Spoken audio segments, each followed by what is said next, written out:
Hello बच्चों, let's read the question. The question says light is an electromagnetic wave consisting of electric and magnetic fields with a uniform distribution of electrons, continuous distribution of energy, no distribution of energy and discrete distribution of energy. तो सबसे पहले हम इसका की concept लिख लेंगे. Okay, and की concept इसका क्या है? इसका जो की कॉन्सेप्ट है दैट इज लाइट. ओके, तो सबसे पहले हमको समझना पड़ेगा लाइट क्या होती है. तो लाइट होती है वो एक ईएम वेव्स होती है, इलेक्ट्रोमैग्नेटिक वेव.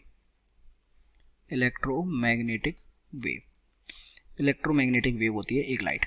ओके, और इलेक्ट्रोमैग्नेटिक वेव्स क्या होती हैं कि जिनमें इलेक्ट्रिक फील्ड और मैग्नेटिक फील्ड एक दूसरे के क्या होते हैं, परपेंडिकुलर होते हैं.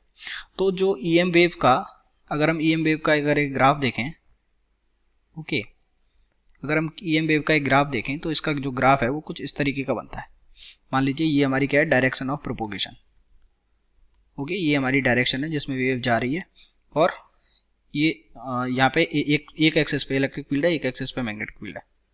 ओके, लेट से इसमें जो मैग्नेटिक फील्ड है जेड एक्सिस में, वाई एक्सिस में इलेक्ट्रिक फील्ड है. तो जो लाइट जो ट्रेवल करती है वो कुछ इस तरीके से ट्रेवल करती है. ये मान लीजिए ये हमारी जो वेव है ये तो किसकी होगी, मैग्नेटिक फील्ड, इलेक्ट्रिक फील्ड की.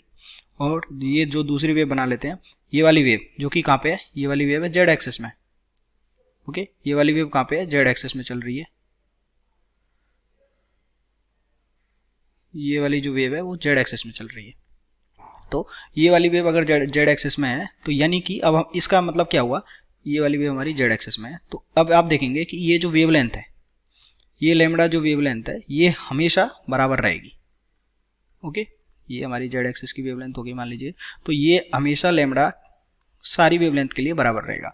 ओके, यानी कि अगर लैम्बडा बराबर है तो वी नो दैट कि जो एनर्जी होती है वो क्या होती है, एच सी अपॉन लैम्बडा.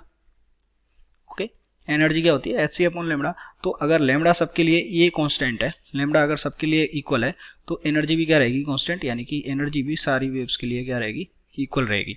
यानी कि यहाँ से हम बोल सकते हैं कि जो लाइट है वो क्या है, एक इलेक्ट्रोमैग्नेटिक वेव है with equal distribution of energy, with continuous distribution of energy.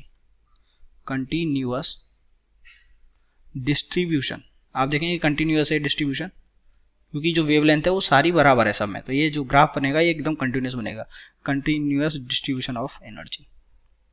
Okay, discrete तो क्या हो जाता है कि जब एक ज़्यादा हो जाए, कहीं पे एनर्जी कम हो जाए तो वो डिस्क्रीट हो जाता. तो क्या होगा, और लाइट जो है it is not a distribution of electrons, तो ये इनकरेक्ट हो गया.